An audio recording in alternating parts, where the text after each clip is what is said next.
हम उसको इसलिए नहीं कहेंगे क्योंकि हमें पता है पुलिस तो और प्रशासन उसको दुर्घटना बनाने में लगा हुआ है कि जी आत्महत्या थी, आत्महत्या थी। लेकिन ये आत्महत्या नहीं थी, हत्या की गई थी।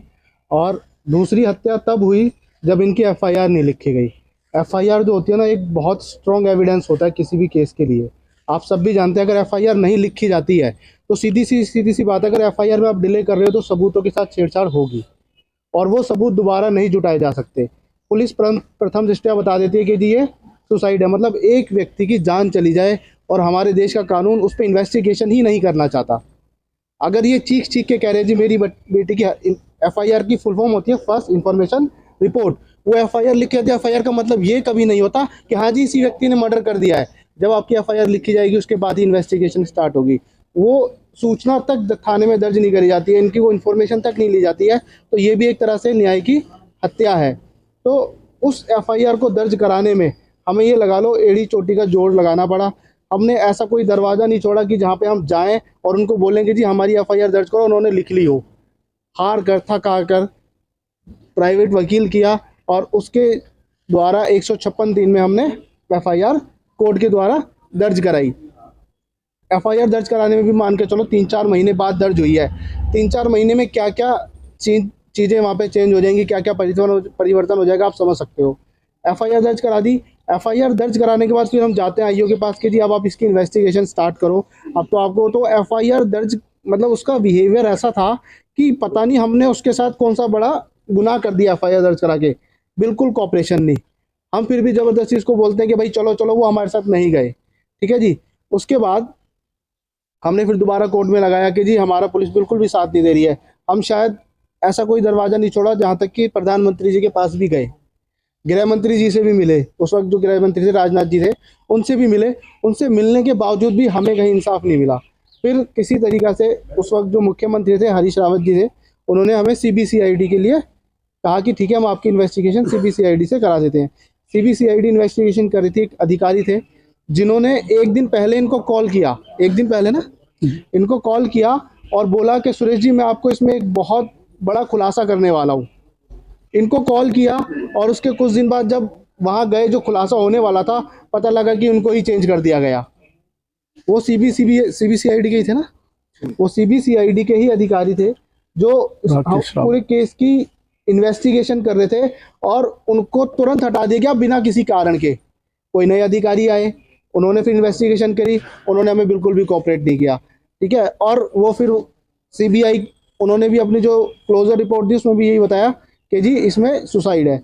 सीबीआई ने इन्वेस्टिगेशन करी, सीबीआई भी इसी क्लोजर रिपोर्ट को दे रही है।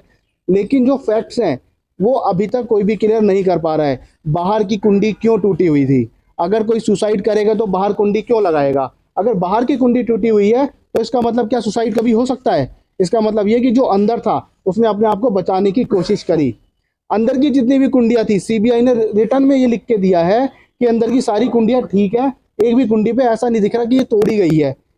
आपने सुना होगा स्टेटमेंट में कि जी ये दरवाजा तोड़कर अंदर घुसे, दरवाजा तोड़कर अंदर घुसे। मैं कह रहा हूँ दरवाजा टूटा हुआ तो दिखे, दरवाजा नहीं टूटा, कुंडी टूटी होगी। कुंडी टूटी हुई दिखे, हिली हुई दिखे, ढीली दिखे, कैसी भी नहीं है। वो कह रहे जी दरवाजे को धक्का मार के किसी ने देखा कि भाई लड़की जो है वो लटकी हुई है। अगर आप देखोगे तो दरवाजा जो था ना 9 इंची की दीवार थी, इधर दरवाजा है, उसको हमने बहुत कोशिश करी, उसको जितना हम उस दरवाजे को धक्का मार सकते थे, हम 3 या 4 बंदे धक्का मारा था हम लोगों ने, हमने पूरी कोशिश करी। उसको धक्का मारने के बाद उस रूम के अंदर दिख ही नहीं रहा था। अगर उस रूम के अंदर दिख रहा होता तो हम वो जो इन्वेस्टिगेशन ऑफिसर थे वो हमारे साथ थे, लेकिन फिर भी उन्होंने एक फ़ोटो खींच के भेजी है। वो फ़ोटो भी अगर हम आपको दिखाएंगे तो आप कहोगे जी इसमें तो कुछ भी नहीं दिख रहा। उस फोटो को अगर आप देखोगे जो है वो अपने पास वो वाली फाइल सीबीआई ने जो फाइल हमें दी है कि हमें इसमें दिख रहा है, वो फोटो भी अगर आप देखोगे तो आप भी कहोगे जी इसमें तो कुछ भी नहीं दिख रहा।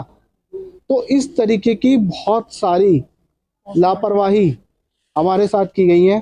पोस्टमार्टम जब किया गया, पोस्टमार्टम रूम में जब पोस्टमार्टम होता है तो जो पोस्टमार्टम डॉक्टर करते हैं उनके अलावा किसी और व्यक्ति को वहाँ जाने का कोई भी अधिकार नहीं होता। अगर कोई जा रहा है, एम्स हॉस्पिटल है, ठीक है जी, वहाँ के डॉक्टर्स हैं, अगर वो जा रहे हैं तो इनको भी तो साथ लेके जाते। अगर इनको साथ लेके नहीं जाते तो इनके साथ खड़े होते, बाहर खड़े होते। उनको इनकी हिम्मत बढ़ानी थी, ना कि अंदर जा करके उन्होंने पोस्टमार्टम की जो पूरी रिपोर्ट है उसको पूरा मैनिपुलेट कर दिया।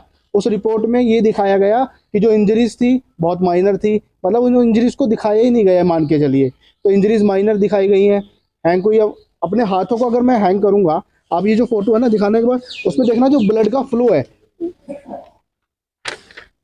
ये देखो हाथों में ये ब्लड यहाँ से नीचे की तरफ बह रहा है। नीचे की तरफ बहने का मतलब क्या है, अगर मैं फांसी लगाऊंगा तो मैंने अगर पहले हाथ काटे फिर मैं फांसी लगाऊंगा तो ब्लड कहाँ जाएगा, इस डायरेक्शन में आएगा। हाँ सही बात है। आना चाहिए ना। अगर मैं फांसी लगा रहा हूँ तो अगर मैंने पहले काटे हैं और फांसी लगाने के बाद अगर मैंने हाथ काटे तो ये कैसे पॉसिबल है, मैंने अपने आप को हैंग कर लिया फिर हाथ कैसे काट लूंगा। तो ऐसे बहुत सारे एविडेंस है इसमें। ये देखो ये कुंडी बाहर की है, ये टूटी हुई है, आपको इसकी क्लियर फोटो भी मिल जाएगी, ठीक है। ये बंदा सफेदी कर रहा है ऐसा इंसिडेंट होने के बाद, ये वही रूम है, ये जो सफेदी कर रहा है ये रूम है। ऐसा इंसिडेंट होने के बाद प्रशासन को क्या जरूरत पड़ी कि आप वहां पे वाइट वॉश करा रहे हो। जो खिड़की थी उस खिड़की के कुछ स्क्रूज ढीले हुए पड़े थे, वो भी फोटोज में हमारे पास है, उनके ऊपर कोई इन्वेस्टिगेशन नहीं हो रही है। खिड़की के स्क्रूज ढीले होने का क्या मतलब है, नीचे फर्श पे पड़े हुए थे, ठीक है जी। तो और ये जो है ना पैर की जो ये जो नसें काटी होती हैं, जब ये नसें काटी जाती है ना तो ये मेन नसें होती हैं, ठीक है। इनके काटने के बाद ब्लड जो होता है बहुत तेजी से फ्लो होता है। आपने देखा होगा, कभी अपने टेस्ट भी कराए होंगे तो डॉक्टर हमेशा यहीं से आपका सैंपल लेता है ब्लड का।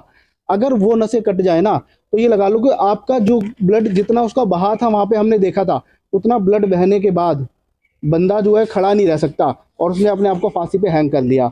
वो कह रहे हैं कि नहीं जी फांसी पे उसने हैंग बाद में किया था, सॉरी, कि जब हमने उसको उतार के बिस्तर पे लिटाया उसके बाद का वो ब्लड है। अगर वो ब्लड उसके बाद का होता ना तो इतना ब्लड नहीं होता, क्योंकि मरने के बाद शरीर का जो ब्लड हार्ट होता है वो हार्ट ब्लड को पंप करना बंद कर देता है, आप भी जानते हो। और जब ब्लड पंप नहीं होगा तो शरीर में जहां ब्लड होगा वो वहीं रुक जाएगा, इतना ब्लड नहीं बहेगा। जो बिस्तर वाली फोटो इसमें है नहीं, वो बिस्तर वाली फोटो आप देखो जितना बड़ा पिल्लो होता है उतने साइज का ब्लड का उसमें स्पॉट बना हुआ है, और गद्दे पे, और गद्दा ब्लड सोखता भी है। कम से कम मान के चलिए कि 3 से 4 यूनिट ब्लड था वो, और 1 यूनिट निकलने के बाद कई बार पेशेंट ऐसे होते हैं, अगर कई बार एक जनरल हेल्दी पर्सन जो होता है 1 यूनिट ब्लड डोनेट करता है ना, उसको भी कई बार चक्कर आ जाते हैं। और वो 2 से 3 यूनिट कम से कम भी मैं कह रहा हूँ 2 से 3 यूनिट तो वो था ही, क्योंकि अगर बिस्तर सोखेगा, अगर इतना बड़ा धब्बा बनेगा तो आप सोचो कि इतना बड़ा धब्बा कब बनेगा, वो भी नीचे गद्दा लगा हुआ है, तो उसने कितना ब्लड सोखा होगा। इन सब चीज़ों पे बिल्कुल भी सीबीआई कोई ध्यान नहीं दे रही है, पुलिस प्रशासन ने किसी ने कोई ध्यान नहीं दिया। तो ये जो काला दिन था ना, ये वही काला दिन नहीं था, ये काला दिन रोज है। बस ये फर्क है कि आज उस दिन इनकी जिंदगी में था, आज किसी और की जिंदगी में है, कल किसी और की जिंदगी में होगा। हम अपनी बारी का इंतजार कर रहे हैं बस। अगर हम इसके खिलाफ आवाज नहीं उठा रहे तो कल को ये काला दिन हमारी जिंदगी में भी हो सकता है।